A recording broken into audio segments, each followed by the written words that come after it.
email just keeps going. Bananas. You can't sit like that. You gotta Square up. You gotta get close to my desk, Jason. Buy a drink first. You maybe should buy my desk a drink first. Yes, I agree. Bet you bought it enough. How's that? Good. Hey, Hey. we're back for episode 3, take number 2. Yeah, Mark messed up the first one. I did. So I totally blew it. we'll do it probably better this time. We'll be optimistic. You never know. What was the question that came in overnight that we were going to talk about? Well, we had other people asking us, more than one. I even asked you because I wasn't sure, because I grew up, well, the people that I worked for always put additive. You grew up? Well, I was going to say I grew up, but everybody trucked way before I was in it. So I can't act like I was back in the day because I'm so much younger than everybody. So back in the day, let me tell you guys something. No, that was a short stature joke? joke. Yeah, I got it. Anyway, so I didn't grow up and I didn't work back in the day, but I was always told that when it was this cold, you put additive in to keep your fuel from gelling up. So I always, every winter, we'd get ready. We'd give people extra additive. So they had it out on the road and put it in anytime it got to 0 degrees-ish. So the short answer, as a general rule of thumb at Stokes Trucking, we don't use any additives. And there's a lot of reasons for that. So let's kind of unpack them. Today's diesel fuel isn't like the previous diesel fuel we used to use. There isn't nearly as many waxes in it. When they started making ultra-low sulfur fuel in 2005, 2006-ish, they took a lot of the waxes out. So really, fuel doesn't gel like it used to. It can freeze. It freezes, gets ice in it because there's a higher water content today than there used to be. Also a product of ultra-low sulfur diesel fuel. That's why our Freightliners have that great big water separator on them. If there's a lot of water in your fuel, you can certainly get ice buildup in the filters or the lines. Mm-hmm. We don't generally have that issue. Part of the reason we don't have that issue is we fuel at Love's, Maverick, Pilot Flying J. They have good quality fuel, and they generally don't get as much water in their fuel as other places. But we do have the water separator to compensate. The other reason we don't really need additives is electronic engines return a lot of fuel. So back in the day, way back when with mechanical engines, the fuel pump would only pull enough fuel for what it needed for combustion. Mm-hmm. Today, the engines pull enough fuel for 100% of the horsepower demand, whatever that would be. So they're always pulling excess fuel because it's very rare that you're demanding 100% of the horsepower from the truck. Well, it returns all that excess back to the tanks. And when that happens, when that flow is constantly going, it creates friction and it warms the fuel up. So on a really cold day like this morning, it was 10 below. After the truck's been running for 2 or 3 hours, if you put your hand on the tank is going to feel, it's not going to feel hot, but it will feel warmer than anything else on the exterior of the truck. So as you drive down the road through the day, you're keeping your fuel warm. If you're just stopping for the night for your 10-hour break, sometimes it turns into a 12 or a 14. Sure, especially with closures and whatnot. You bet. You really aren't going to lose all that heat out of your fuel. If you're going to be stopped for an extended period, let's say you're for home time, right? You're taking your 34 or your 48. Check the weather. If it's going to be an extended period of below zero temperatures, you may need to add some additive to keep the fuel from icing up. Okay, so just for some of the old school guys that really trucked back in the day, the engine used to keep all this fuel cold down here and only pull what it needed. Yes. And that's why it froze up. Yes. Now it's pulling everything and circulating it's it constantly all the way recirculating through. it, and so that helps sense. to heat the fuel. Okay, so all the fuel's getting warm instead of just what's being burned. Exactly. That makes sense to me.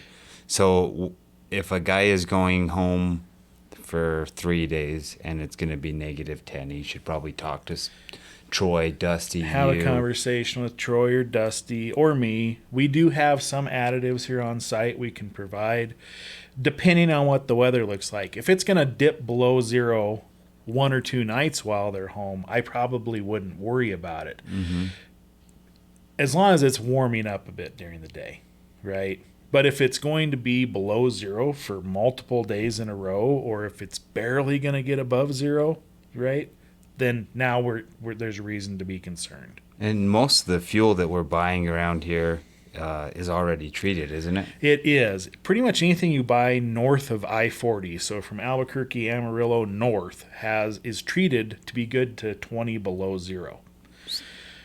For a long period of time, or just so it's already treated. So the USU truck's a good example. It's been sitting out there for a week. It was 10 below zero this morning. I had zero concern that it wouldn't start if we needed to start it. Just because you know the fuel that's in it. I know the fuel that's in it was pumped in Brigham City, and it was pumped. They start adding additive around the mid to late October. Is when those stops start to put additive in their tanks. Nice. So I think that clarifies it. If anybody has any additional questions on the additives, feel free to email them in, call or text either of us.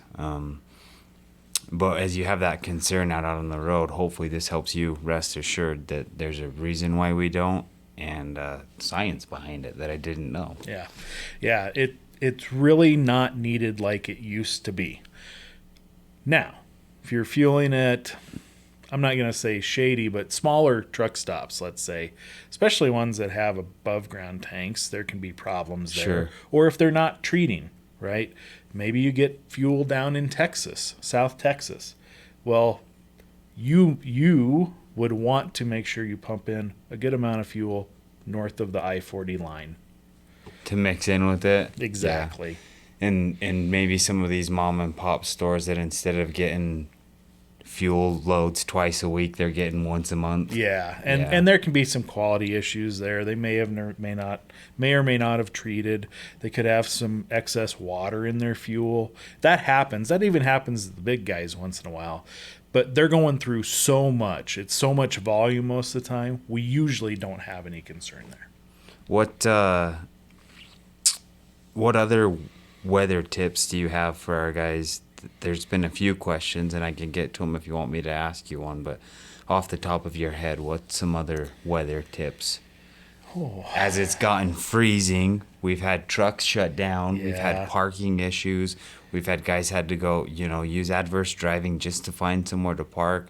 We've had drivers stuck in traffic for multiple hours, moving a mile every 2 hours. So first thing is, I'm not a big truck stop driver. I stop there for showers and fuel, obviously, but I usually try and not park at a truck stop. You got to be mindful and wary. If you just park in a wide spot in the road, you don't want to get plowed in. Right. That was going to be my follow-up question. So again, as a truck driver, you really have to be an amateur weatherman. Sure. Scott's a really good amateur weatherman, I've found. Troy's pretty good at being an amateur weatherman. Lean on the experience here in the office. Lean on the other drivers for advice. If you think there's going to be a storm, but the place where you're planning on parking might be questionable, think that through. Be careful about where you park. Truck stops are the most dangerous place we go. That's why I'm not a big spend the night in the truck stop guy. But sometimes you don't have a choice. Sure. Be aware, we will pay for parking. Wherever you are, if there is a better option, a safer option for you and our equipment, we're happy to do that. We will pay for showers. And I don't think a lot of people know that. Yeah. Don't get me wrong. I'd love for you to use the Loves, the free showers you get. Sure. But we will pay for them if there is another stop that is going to be better for you, safer for our equipment, or just helps you be more productive, gets you a little further down the road. Lean on that. There's a reason we're willing to pay for it. I really noticed it this week that trip planning, I've always known trip planning was important, but we have the weather map pulled up there, and you can watch some of our veteran guys that sit or watch or wait and time it. Yeah. And they there's a difference between some guys that are like, man, I just came through the crappiest weather storm, and some guys that are like, I passed it, I missed it all. Yeah, it's extremely important to time when you're going to leave, when you're planning to stop, where you're planning to stop. Mm-hmm. You've really got to think ahead and don't just blindly leave the same time you always leave. Yeah, right. And I think that's one thing that's important is planning ahead. You know, whenever you're going to leave, if you're looking at the weather, you might need to leave 2 hours earlier than you normally do just to give yourself that window. Absolutely. Well, thanks for joining us again. Episode 3 of whatever this is called for Stokes Trucking. Yeah, if you guys have more questions, please keep them coming. We're happy. If you guys want email, text, whatever, anything you want us to talk about, we're happy to put it on display and send it out to you. It's great to see y'all again. Jason, good luck with growing up. Thank you. Someday. All right, we'll see y'all next time. Someday I'll get to ride the white roller coaster at Lagoon. Someday. I heard it's awesome. It is. I don't know. Well.